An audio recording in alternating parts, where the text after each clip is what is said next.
Hello, and welcome to Unexplained Possibilities podcast. I'm your host, Melvin the Crimson Doris, and unfortunately, Niema can't be joining us this evening.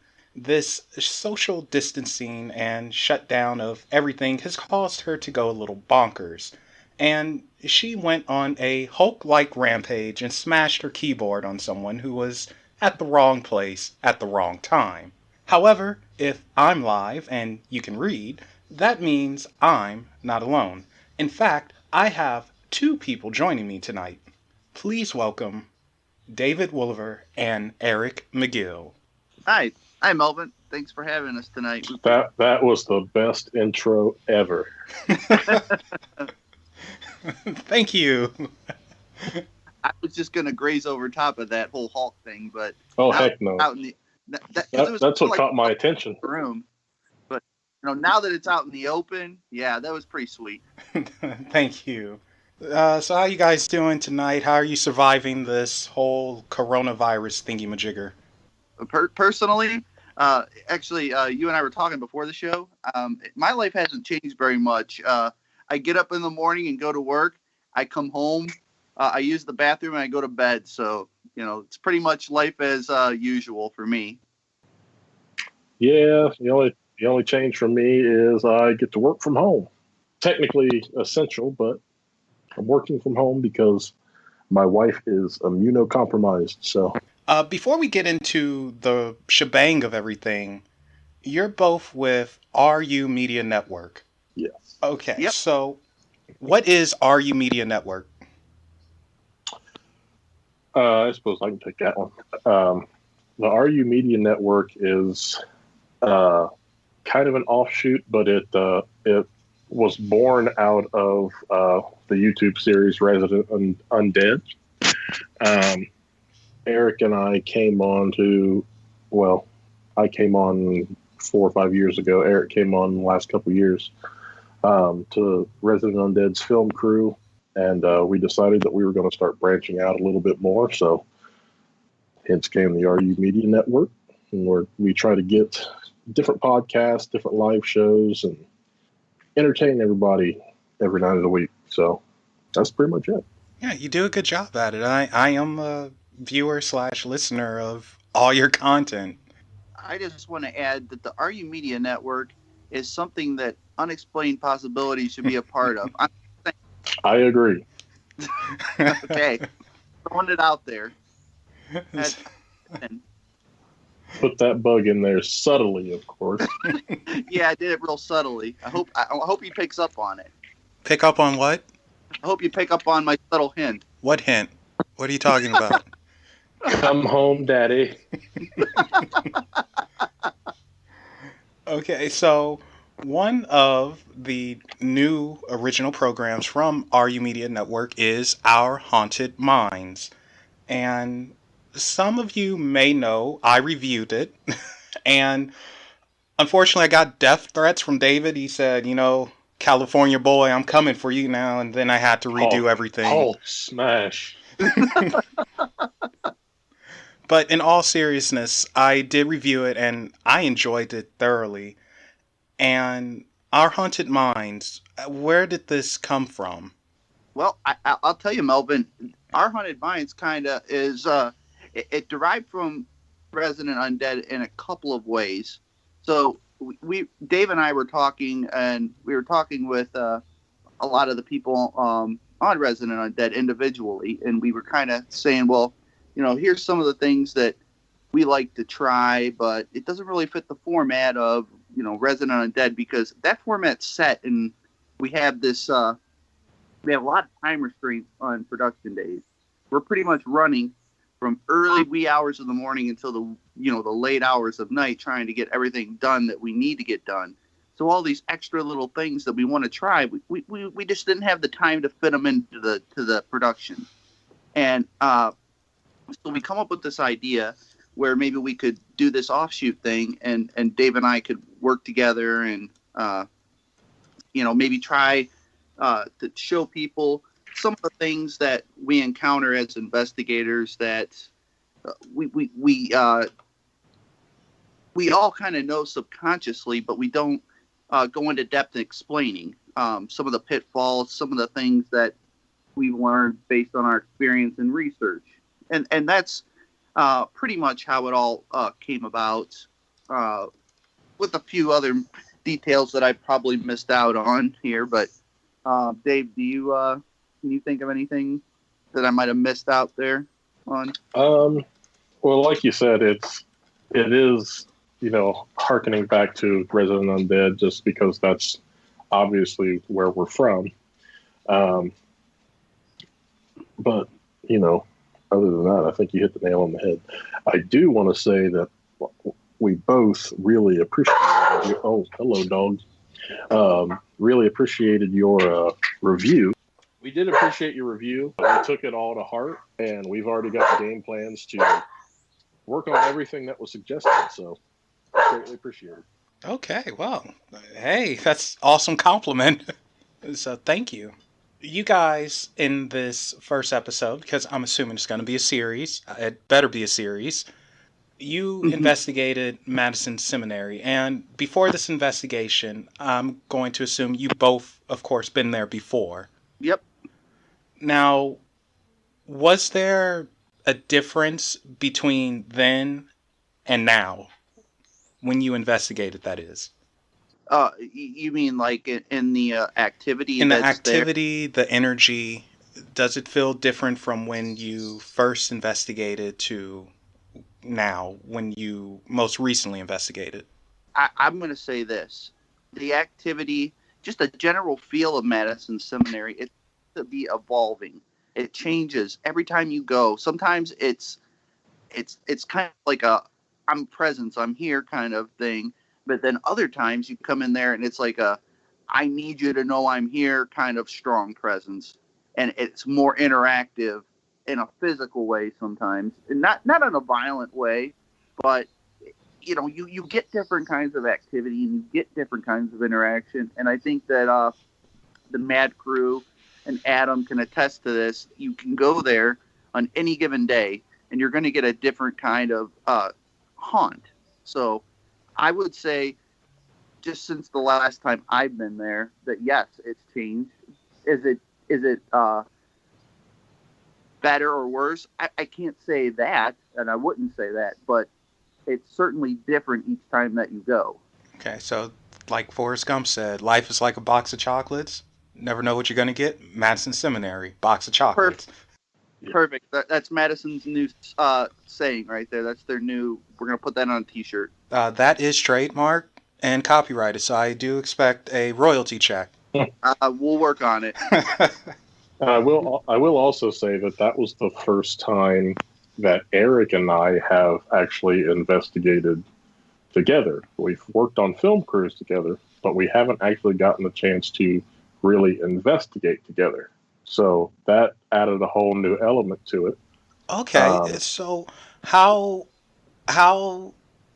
David, specifically, how does Eric work compared to other people or teams you've investigated with? What's the difference there? Driving work ethic. That sums it up pretty good. Okay, and Eric, you've been on the show before, and last time you were on was when Ectovision was. You guys finished up. What house was that? It was where the bat attacked Sean and he screamed. Yes, that was Monroe House. The Monroe House. Thank you. And how does working with David compare to working with Ecto or other teams you've worked with? There is a right answer. Yeah, do you want me to say that Dave's a million better than Sean? I'll say anything you want me to say. We love you, Sean. Do you need me to put someone down, Melvin? I'll do it. No. I just, I wouldn't put you in that position, but I just want to know, what is it like? What's the difference? I love working with everybody from Ectovision, and everybody's got their own special skills, right? Mm-hmm. Well, Dave has overlapping skills. So Dave is a phenomenal investigator, and Dave also has the production mind and the skill set and the training to operate and run all of this equipment while simultaneously being an investigator. A lot of our investigators, we like to tend to focus on the activity and the feelings that we get and the impressions, especially with sensitives like Sean, for example. He is a phenomenal investigator, and he puts his heart into each investigation. And the cameras aren't as important to him. He's more about helping individuals, and he's more about having that experience and sharing it and learning from that and doing things. Whereas Dave, he works with those thoughts in his mind well, but he's also got this production mind, and he wants to be able to share these things with individuals. But his way of sharing is through video documentation, as opposed to, say, where Sean likes to share verbally and have discussions and learn that way. So I would say that's part of the big difference. That was a good answer too. You did that without insulting anyone. So way to go. I tried really hard to insult someone, but I Next I'll time. just say that I'm insulted, just for the heck of it. all right, good. Now I feel better. Now, I mentioned this in my review, which, shameless plug. If you guys have not seen my review of Our Haunted Watch it. Minds, go and watch it, please, and then give Our Haunted Minds a watch, and that link is in the description. You guys are, for the most part, really calm when you investigate, and you're just so mellow. Whereas I'll use Adam Kimmel as an example. He's very loud. I don't know if he's just a loud person or what, but for me, he's loud. The answer to that is yes. Okay. He's very loud, and he's very Italian. Okay. Yes, he is. Yes. So, but you guys are just really calm, mellow. Where does that come from? How do you find your zen in that type of environment where it's so much energy sweeping around? You can take it first. Oh, I got to think well, about that. I think a lot of it comes from the exposure and the experience. Where so Dave, he's completely comfortable around camera, and he's also been an investigator for many, many years. So having been to Madison Seminary before, not knowing exactly what to expect, but knowing what he's getting into, and kind of goes for me too. We know that we're at risk for certain things, for primarily the spiritual feeling. I guess I compare it to spiritual, where you go into a place and your emotions start to become affected. Maybe you feel those moments of sadness or anger or whatever. You just kind of know and accept that this is a possibility. When you go on to an investigation, you're going to experience some of these emotions that may not necessarily be your own, but the spirits that might, or the presence that might be influencing you to feel a certain way. So I think we kind of know a lot about that going into it, and we're constantly we're kind of keenly aware of that, and it allows us to kind of keep that calm face that you're probably referring to. So we're fully prepared to operate and run the equipment, and we're very much aware of what we're doing and what we're doing. That was excellent. So, is it the same for you, David? Yeah, and you hate to say like you're desensitized to paranormal activity. Obviously, we still get a good, shock and fright every now and then, but you can't afford to go running away from it, especially when you're building a series like we are now. I think also some of mine comes from, I don't know, I've just always been a relatively calm person. I don't get mad very easily. Michelle Belanger and Rebecca Kirschbaum have both called me a very grounding force when it comes to investigations. I tend to calm energy down a bit when I enter a space, I guess, which also subconsciously probably helps keep me lax and laid back as I am during investigations. But yeah, it's a lot of similarities. Okay. And Angie has a question for you guys, and she wants to know if you're sensitive to the paranormal like Sean is. Can you channel spirits, feel energy, and do you mess with the occult or anything like that? I'll Uh, say no. okay. That's a great question, Angie. And I'm not directly saying this to be different than Dave, but I think to an extent we're all a little sensitive to activity. So like Dave, he might not be able to go in and do something like Sean or say Becca or Michelle Belanger and say, "Hey, there's something here and it feels a certain way." But Dave and I and a lot of other investigators have been doing this long enough where we might be able to go into a place and we might have a chance of feeling out and saying, hey, this place doesn't feel right, or hey, this place feels like there's something to it. It's like, just being able to tell based on your experiences, past experiences, that a place is haunted.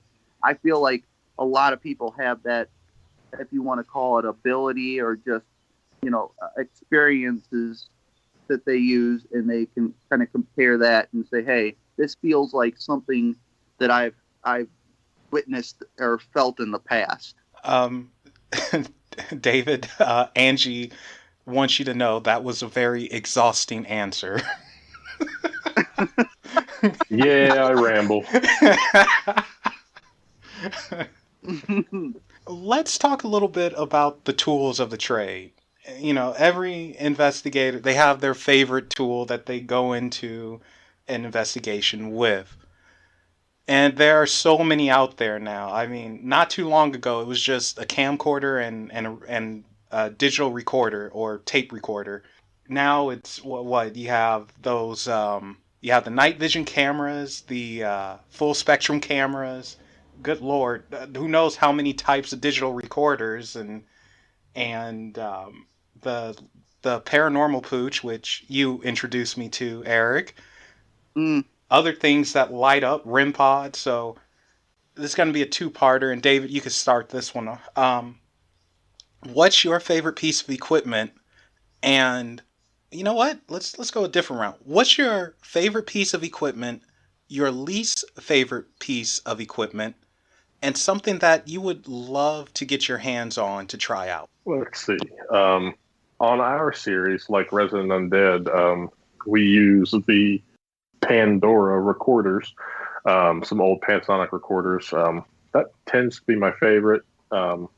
We get a lot of really good responses. Also, you're going to get some hard to understand things occasionally, but when you get those real human toned, very clear phrases that come out of those, there's really nothing like it.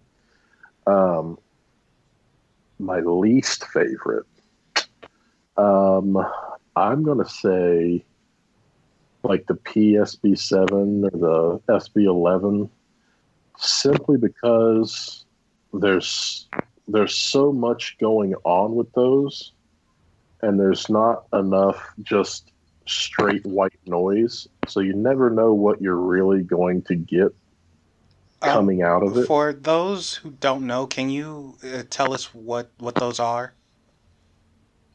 Just sweeping spirit boxes, essentially, like a updated version of your old shack hacks and things like that. Okay. And the piece of equipment that you'd love to work with. Um, well, that's a hard one too.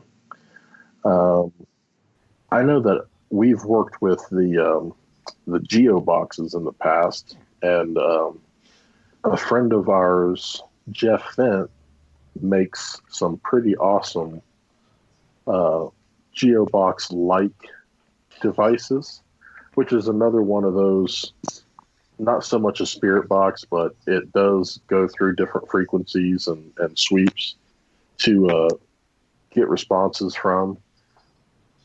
Those have always been really fun, and I would love to get my hands on one of those again. Um, and I think that's it. Okay. Eric, you're under the spotlight. Okay, this is great.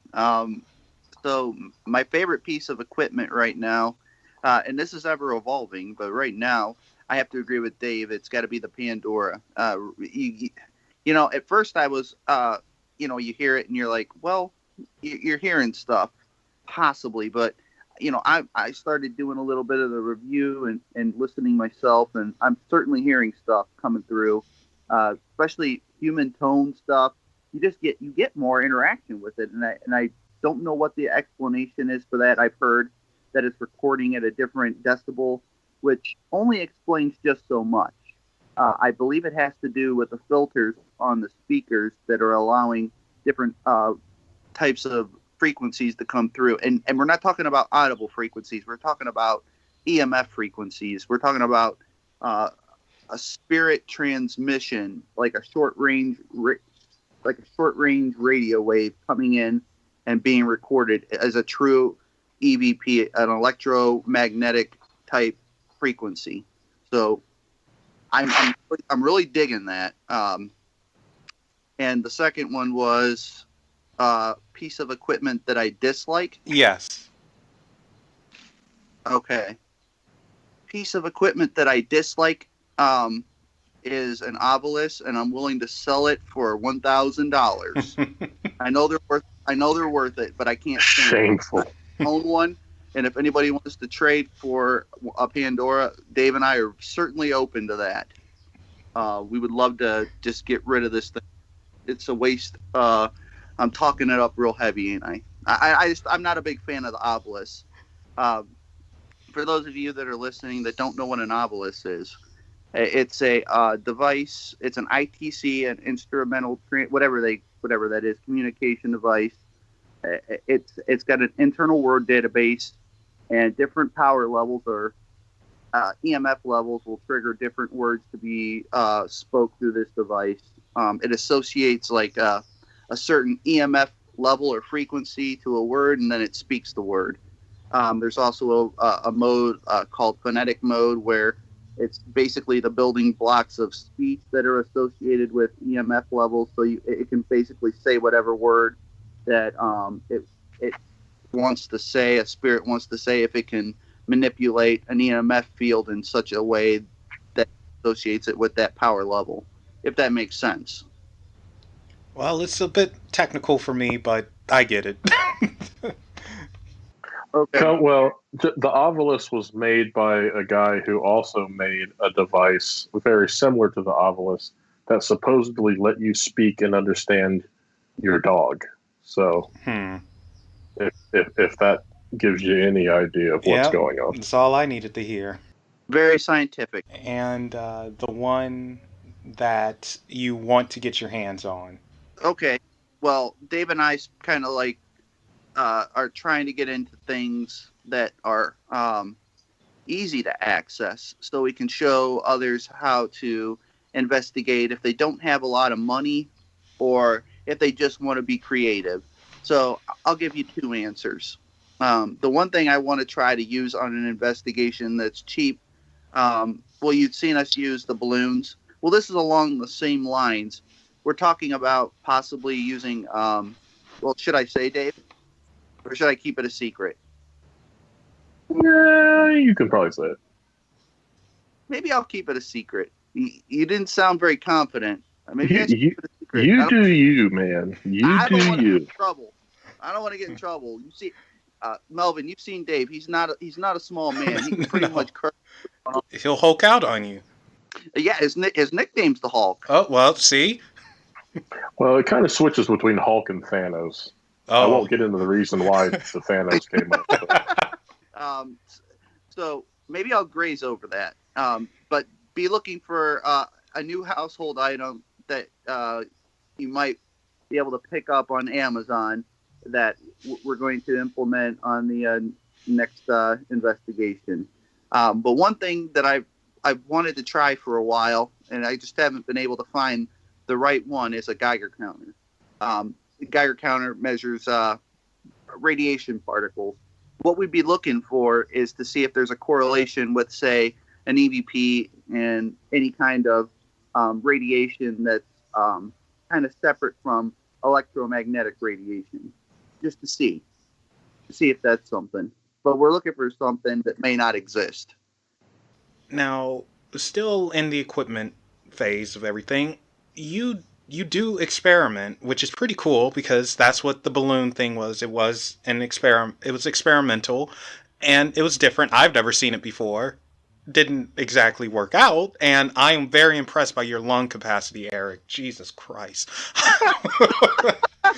Like, that was amazing. Boy's got some blow. Well, I wish that was the first time that I had heard that, but it wasn't. It's pretty incredible. But do you guys enjoy doing or using or coming up with experimental techniques that will help prove your findings? Yeah.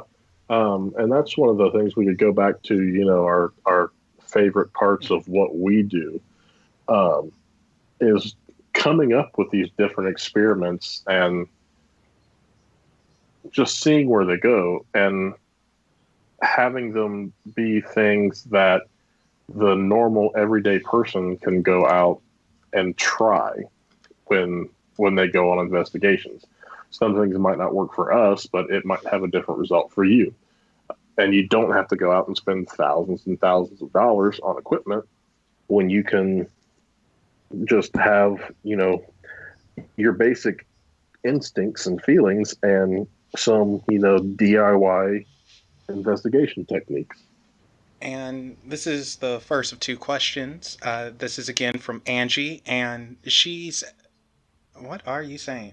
What do you think about? Okay, so she's asking about the Connect camera that the Ghost Adventures crew, they use that one a lot, and basically, it's somehow they modified it where it can pick up figures and they look like little stickmen and they move around and everything.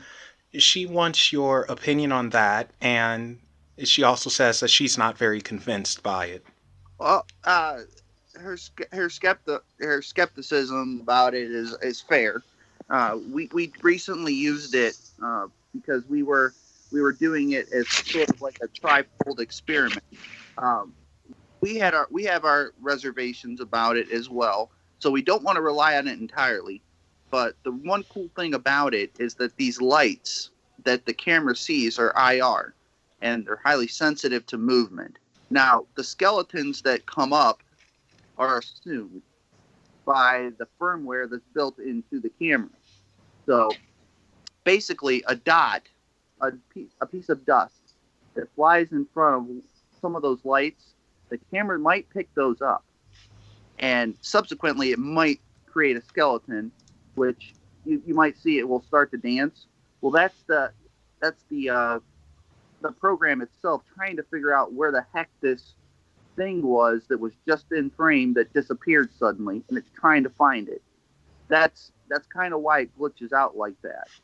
But what we were trying to do is with the Pandora and the REM pod, we were trying to kind of help validate whatever may have came up on the camera. Interestingly enough, during our experiment, the whole camera and laptop kind of glitched out on us. And then we had validation with what happened to Dave, and then later on with the EVP. So to answer her question, everything's fallible. There's nothing on an investigation that's going to be 100% foolproof, and nothing out there, even the stuff that's designed for investigation, specifically designed to help investigators, is foolproof, because what we're doing isn't scientific. We're trying to use tools and things to help us because we can't or we don't trust our feelings. We don't trust what we're doing based on one device. So we're trying our best by using these devices to validate what we're hearing, and it just helps us to know that we're being as honest as possible. Makes sense to me, and I'm actually happy you explained it like that because I've always been curious about the Connect, and I just had no idea how it worked or why it even worked, but it's nice getting a technical breakdown of that. Well, that's a very vague rundown. I mean, it's more it's ridiculously complicated how they developed it and how all those dots kind of help to show you where an object is based on it's kind of like an advanced triangulation. How the dots, it's really complicated. I tried my best. Oh no, you did a good job. If I can understand it, you did a good job. So you're I'd golden. also like to try the SLS with like a laser grid as an experiment, just to see, if something's popping up on it, are we going to see any of those lights darked out in our own cameras or with our own eyes? That could be another way to try to validate that. But any piece of equipment has its capacity for false positives, so just got to keep experimenting with them.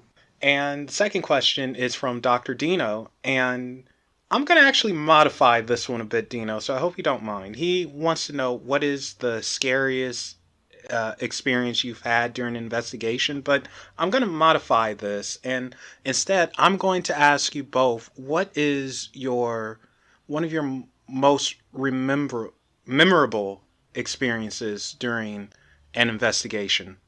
Who would like to take that one first? Well, I guess I can go.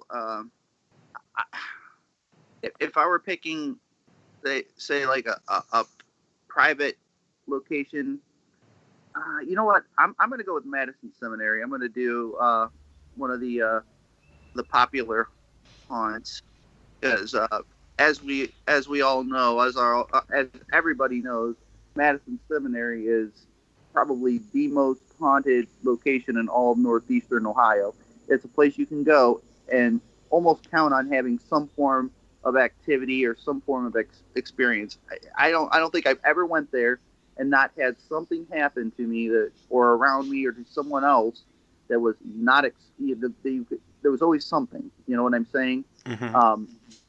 So with that said, my very first time at Madison Seminary, you know how we talked about how the haunting, it seems to change. Well, the first time I was there, way back in 2016, or was it 15? I was a late bloomer going to Madison Seminary. It was before Adam was able to make the purchase and get it all fixed up and open it to everybody. You had to kind of know somebody to get in. And I knew Ray Gooseby, and he had a close relationship with the prior owner, and he was able to get us in. Well, the first time I went there, it was not in good shape.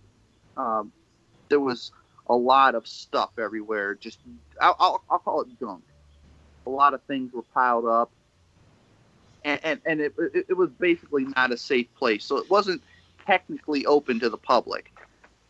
Going in there, I've been to a lot of haunted locations, but this place felt more sinister, more.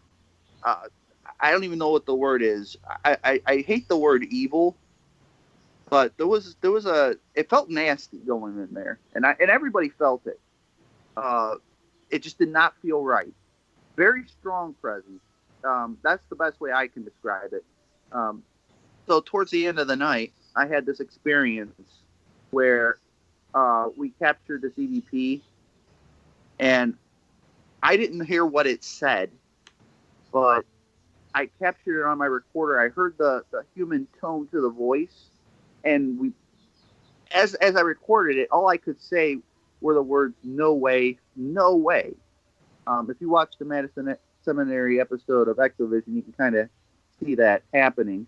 Well, I didn't go into a lot of detail explaining this, but the odd thing about what I said after we captured the EVP is that I was repeating the same words that the EVP said. So I didn't hear the words, but I was repeating them out loud. And that wasn't even the most shocking part of it to me. Moments before I caught that EVP, I remember the hairs on my arms were standing up. I was statically charged. And I specifically remember having, and this was the first time this had happened to me like this. an image popped into my head, like I was looking at this image with my own eyes. I saw this face. It was a man with really dark skin, dark hair. It was slicked back, very short, kind of. He seemed like he was elderly. He had wrinkles and everything.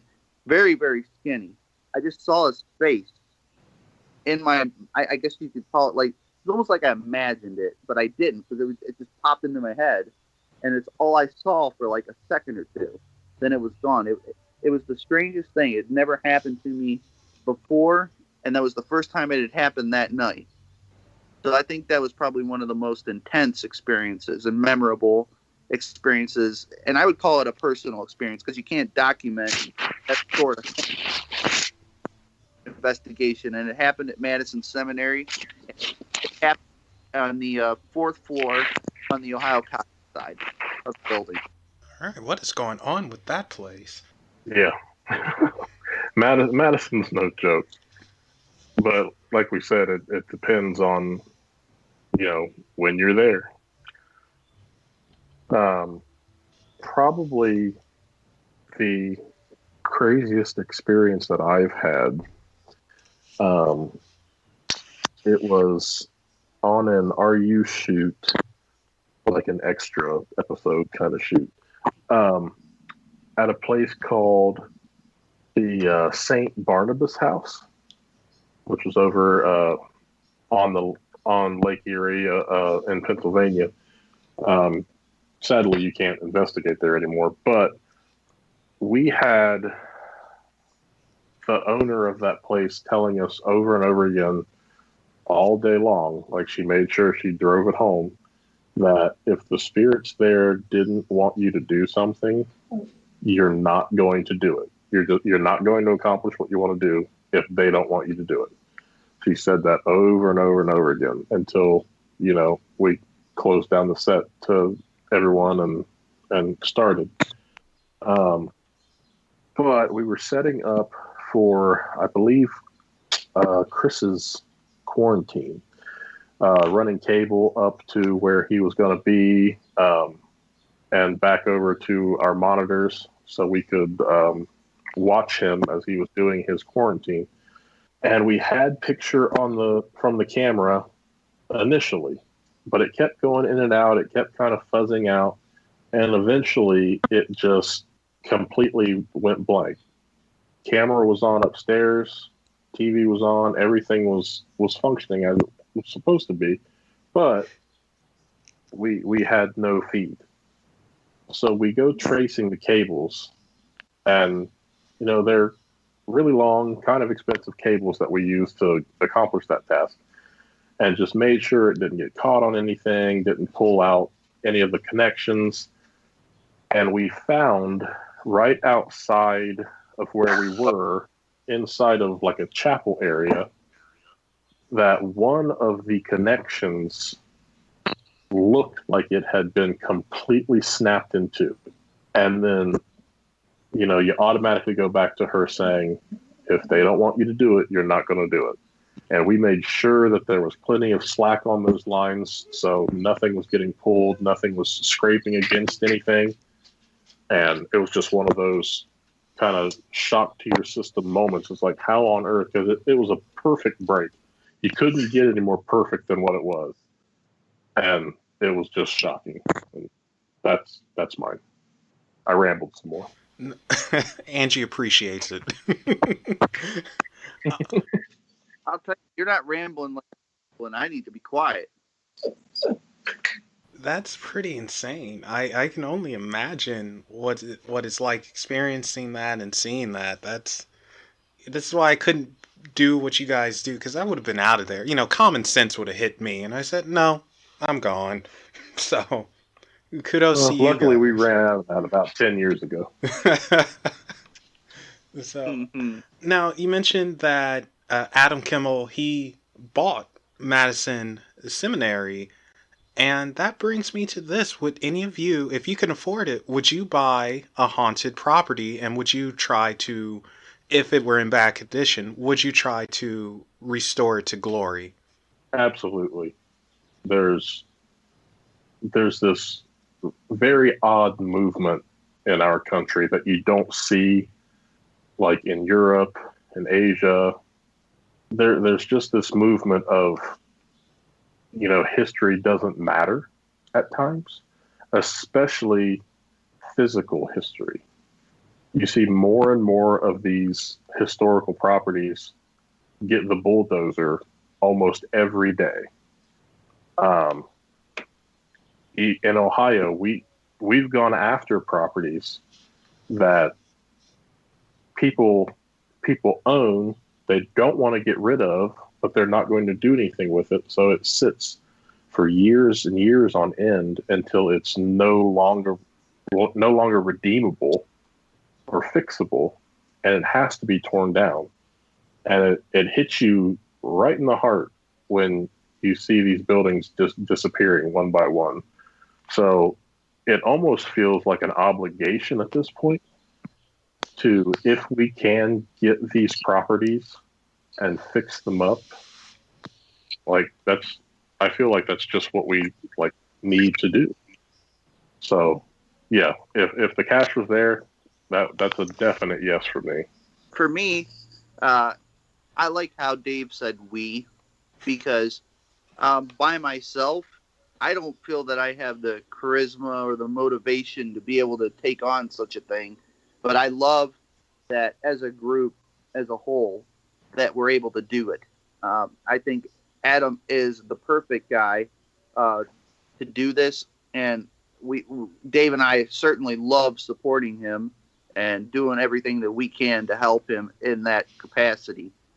He is the perfect guy to do this. He's great with people, excellent leader, and he just knows how to get things done. He knows he has a lot of experience with this.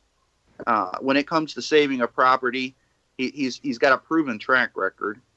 You see what he's done with, I don't know, someday, hopefully, you'll be able to come out and see all the cool things that are happening at Madison Seminary and all the great things that are currently happening at Fairfield County Infirmary, and what will continue to happen, and how that business, well, it's not really a business. I can't even call it that. It's more like a group of friends getting together and doing something great for history and for other fellow paranormal investigators.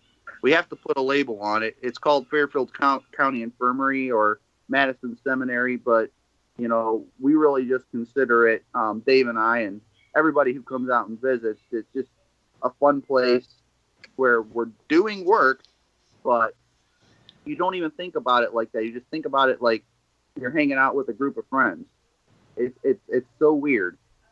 But a lot of great things happen out there, and it just gives investigators the opportunity to do their research. It gives people who are they're just curious about the paranormal. They're going to come out, and it gives them that opportunity. It gives them that place to experience it. I think it's a wonderful thing. Me personally, I couldn't do it on my own. I know that about me. I know my limitations.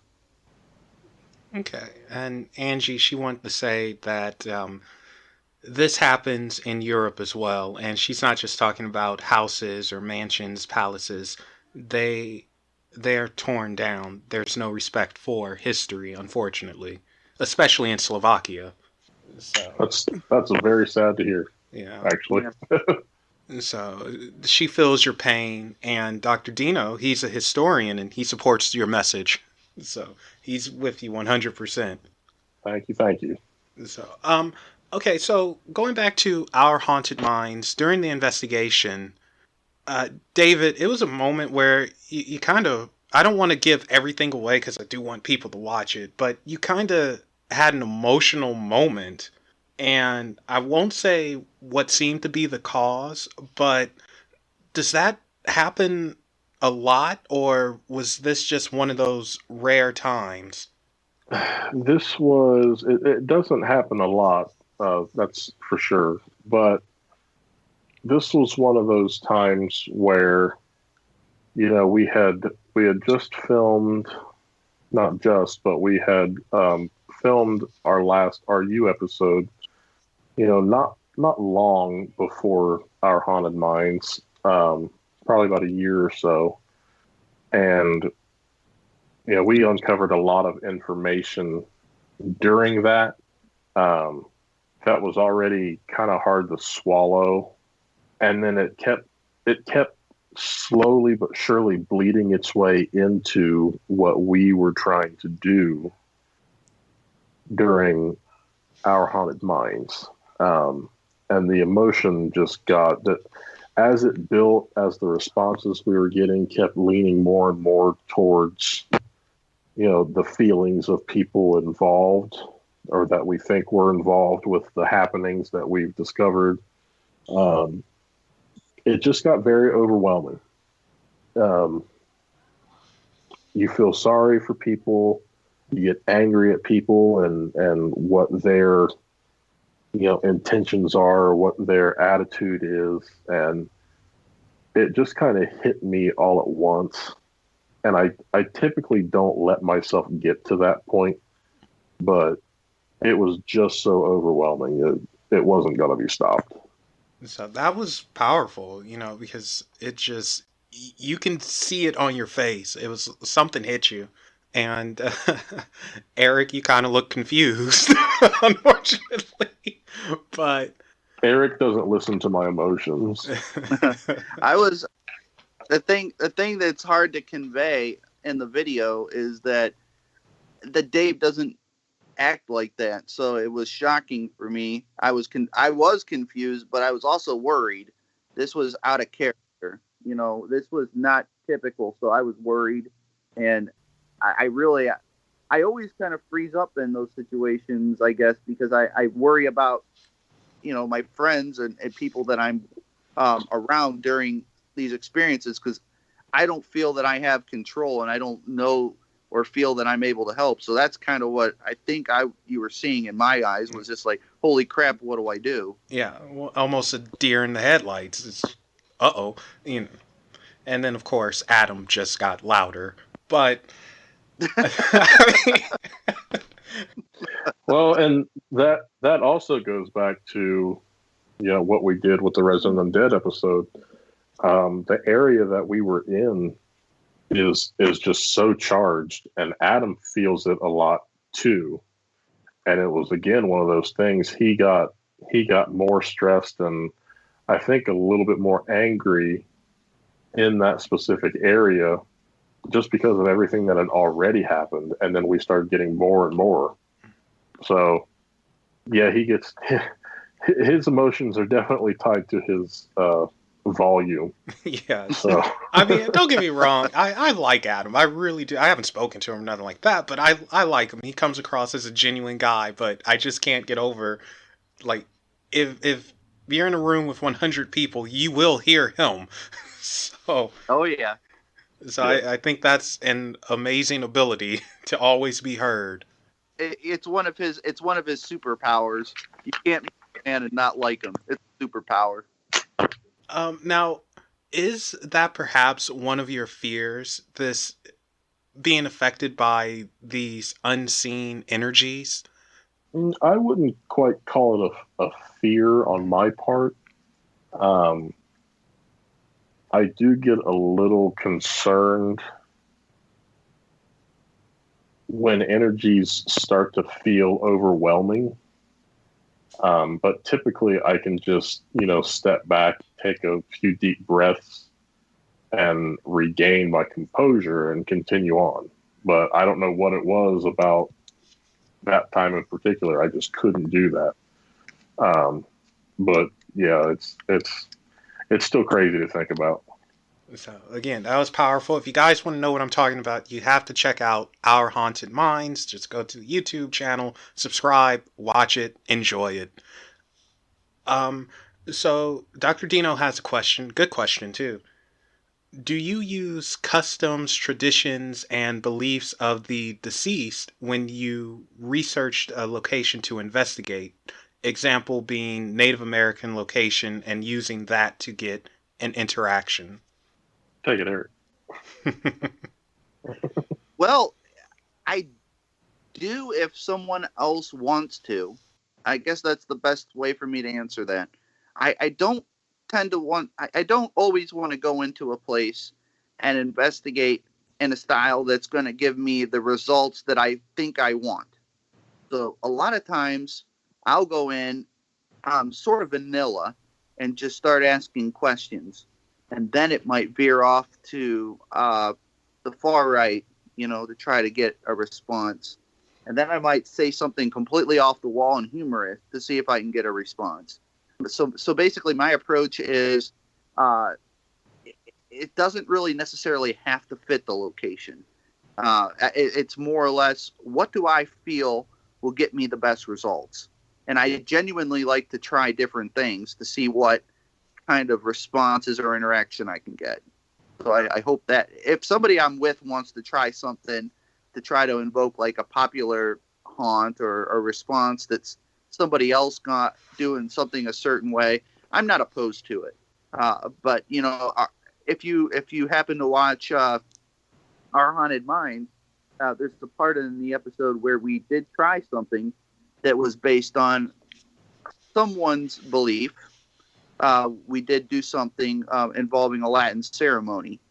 This was something that Dave and I put a lot of thought into a week before the shoot. So that kind of tells you we kind of do things on the spur of the moment, we just come up with this idea, and it didn't necessarily relate directly to a solid belief that one person had, but it stemmed from that. Mm-hmm. I hope that explains it. I think so. Would it be right to call it a trigger item, object, like with the Latin? Would that be the correct terminology, or would it be something else? Would we say experimental? What would we call that, Eric? I would call it. I don't know that there's a technical term for it. It's an investigation technique. Yeah. It's not truly like a trigger object, because there's no trigger object. It's more of a maybe a trigger experiment. Yeah, that works. Trigger experiment style. Let me ape that down for you. Okay, so you were using Latin, and my question is, why Latin? Why is it that it seems like that is the common language for communication with, sometimes what we consider the boogeymen of the paranormal, quote unquote, demons, or other things? Why Latin when quite a few, we're in the States for one thing, so I mean, how many people in Ohio spoke Latin at the time? And it's so many other languages that predate it. And so why Latin? Great question. It is one of the oldest known languages. I know that there's probably languages that are unknown that are older than that, but we couldn't reference them because, heck, we don't know them and no one else does. The reason that we kind of were kicking around Latin was because we suspected that there was a possibility that presence that's in that room is not a little girl. There's no documentation of any kind that tells us that there was a little girl in that room named Sarah, or a little girl of. Now, that kind of creates two different types of theories that are known to us, or maybe more. One of them being the thought form theory. Sarah, that spirit, that entity, that presence, is a thought form, and this is kind of hard to explain, and I'll do my best here. A thought form is some kind of presence that's created through the power of the mind. So somebody investigates in a certain style in such a way to get responses or interaction based on their own personal beliefs that they've created with the power of their mind. I don't know if that makes sense, but it's like going in with a cognitive bias, investigating a certain way, getting a response that you want, and now this kind of like persona that you created with your mind exists, and now others are able to take that same energy that you created with your mind. Yeah, almost like a tulpa. A what now? A tulpa. I'll take Yeah. your word. Did you get me, Eric? Hello? Yeah, I don't know what that is. Oh, a tulpa is basically a thought form, just to put it simply. And it's a gathering of energy, and we bring it to life. It's something that doesn't exist, but thanks to the energy we put out, we make it so. So think of the Slender Man. That thing does not exist. It came from a video game, but so many people believe in it and say it's real and talk about it. Therefore, we gave it that energy and birthed it into life. Yeah, if the Slender Man now exists, Yeah. that would be a thought form. Now, if somebody goes to a place and now they're seeing the Slender Man, they're recording him on audio, then yes. So that's what this Sarah thing would be, and one kind of theory. Now, the other theory is that this is a non-human entity, and that's what Dave is trying to connect with. We're thinking this is a twofold experiment. With Latin, it does tend to get negative activity to come out somehow. So we're thinking, well, we're doing a Latin prayer, so if this is something negative, then this Latin is going to hit it on two different levels. It's going to want to draw it out because, hey, it's Latin, number one, it understands. Number two, it's the Lord's Prayer. So it's not going to like that. And you know, the Latin could also go on another level where this is a non-human entity that's able to go different places, has been different places. It's seen and heard a lot. It may understand Latin. So I guess if you want, you can call it a threefold thing. We were just trying to strengthen our odds. Yeah, I got you. And made it super creepy by playing it in reverse. Yeah. Yeah, that was we like I don't know what it is about hearing things in reverse, but oh, nope. Well, we also believe, and this is a something that came from RU, uh, and I support this and I believe it too. It's hard to know how spirits experience time. We don't know that they experience it linearly like we do. Like, you know, we have a present, we have a past, and we have a future. So we don't know if when they're kind of coming through how time is for them. So when we play it backwards, we don't know if it makes sense to them, if they can hear it, or what's going on. It's just something that we wanted to try, and you might see more of that backwards forward stuff in the future. We don't know. It's just one of the many things that he and I were kicking around the other day. All right, I can't wait to see more of it. Why don't paranormal investigators use GoPros on their chest or head cam so they can capture things that you may not exactly see looking down at the camera lens or when you turn or something like that? Kind of like how we always see something out the corner of our eye and things like that. That's a fair question. I have my answer kind of, but I don't know if Dave wants to take this because it could very well be the same as mine. Yeah, well, David, you're on the spot. Go. It just kind of depends on how they're set up. Um, Most of them that you are going to see when it comes to paranormal investigations aren't actual GoPros to begin with, Mm-hmm.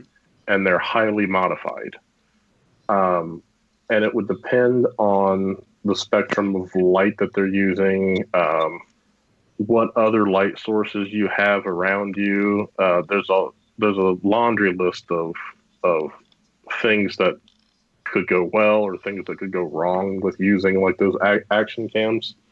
And a lot of the times we discover anyway that we are more likely to see things on our own at times that the cameras never pick up.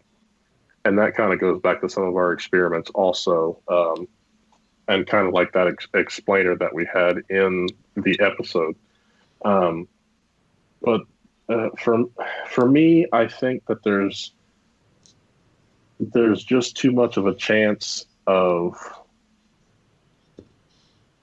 nothing being captured on them per se. I guess I don't know if that answers anything, but No, it here, makes here sense. we are. It makes sense to me, especially since you referenced the episode and you did that experiment where, you see that weird after image and it's like, what the heck?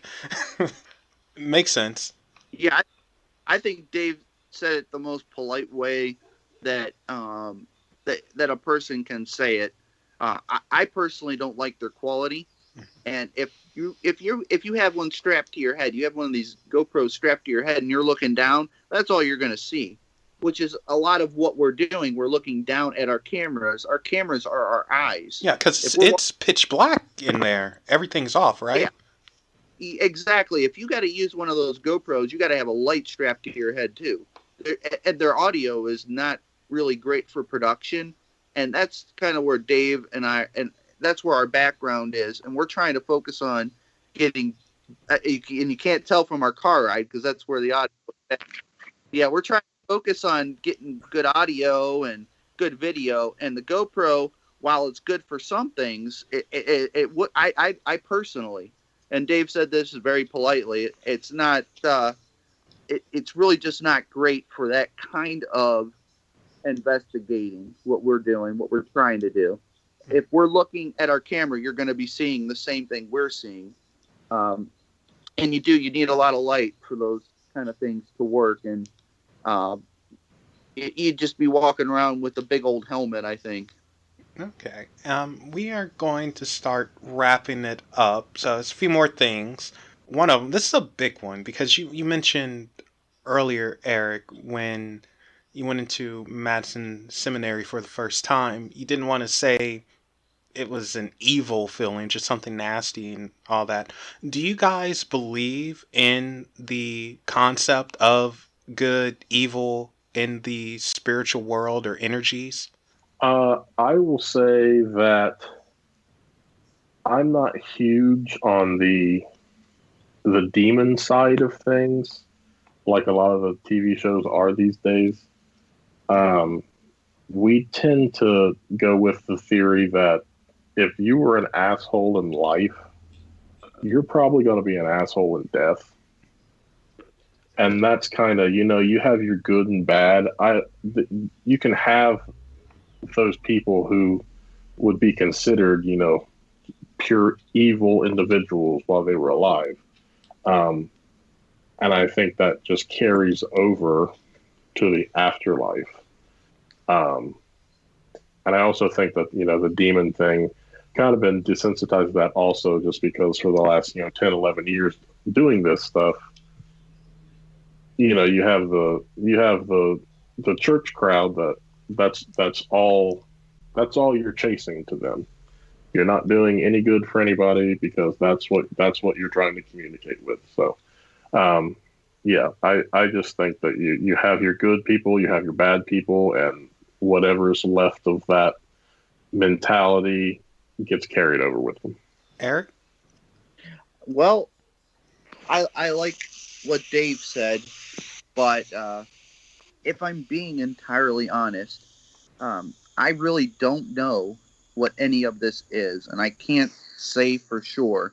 It's kind of the reason why I'm investigating. I have my own theories. A lot of it revolves around things like residual intelligence, and I love Adam's thought on time and all of these different threads kind of interacting and the fabrics kind of crisscrossing and how we're kind of speaking through time. All of these things make a lot of sense to me, at least in theory, because you know I got to say, in my what is it, 14 some years of being a paranormal investigator, I have yet to confirm one case of a demon. I don't know how I would, but we're Dave and I are still looking. We haven't found one yet. We'll let you guys know as soon as we do. Okay. And as you know, now in the modern age, it's paranormal teams popping up left and right. A lot of them with no experience at all, and they're influenced by all the TV shows, which they really shouldn't be. But what advice can you guys give to these newbies that are coming along so they don't make early mistakes, which chances are they're still going to make. But what advice can you give to them? Just do your research. Go to your local library or get on your e-reader and pick up some books. You have authors like Hans Holzer and Michelle Belanger who dive deeply into a lot of these paranormal topics. Do some research online. The best research is never going to be done by watching something on the Travel Channel. You have to, as subtle as that could be, you have to put in the time and the research and move forward from there. And you also don't have to spend, like we said earlier, you don't have to spend thousands upon thousands of dollars to get yourself off the ground when it comes to investigating the paranormal. Just stick with some of your basic stuff. If you want to add things as you go, that's fine. But if you want a camera, buy a camera. Get a digital voice recorder. It could be a $30 something or other from Walmart or Target, or it could be a $800, $1,000 recorder that you find specially made or on eBay or whatever it is. But the main thing is, don't believe everything you see on TV. Do the research for yourself. Sounds pretty solid to me, Eric. Well, I love what Dave said, and it's 100% true. Don't go out and break the bank until you know that this is something you love and that you're going to spend your entire life and all your free time doing. I would like to say, and this is just giving more props to RU and the leadership, Adam and Becca. They love to see other people going out doing their own thing, especially the younger groups. They really love to encourage the younger groups to get involved in paranormal investigating, and they try to inspire and encourage these younger generations to come out and come up with ideas and be their own investigator. And that's kind of one of the things that inspired what Dave and I are doing, is to try to kind of get that message out there. With our Haunted Minds, we're kind of trying to show people ways to think outside of the box, and we want to show our success experiments as well as our failure experiments. That's part of what this is. You don't go out every single time and get a full body apparition. That's the reality of it. That's the harsh reality of it. So you're going to come up with these ideas. You're going to go out and try them, and most of the time they're not going to work out great. But yeah, I think that's my advice, is to go out and try to think outside the box, and hopefully these new ideas will lead to new discoveries, and with any luck, pretty soon, someday, we're going to learn something new. Okay, and you actually touched on something that was going to be the final question, and that is, ultimately, do you want people to take away from our Haunted Minds? What do you want the show to do for people and yourself? From my standpoint, I think it's just to let people know that, again, you can go through a paranormal investigation without all the big fancy tech. Think for yourself, come up with ideas that you think might be something that would work when it comes to investigating. And I think, hopefully we can also reach some of those younger generations, especially with, the explainers and the mind warps and things that we do. I wholeheartedly believe that it's not going to be anyone in our current generations that, cracks the egg that is the paranormal and discovers what actually is going on.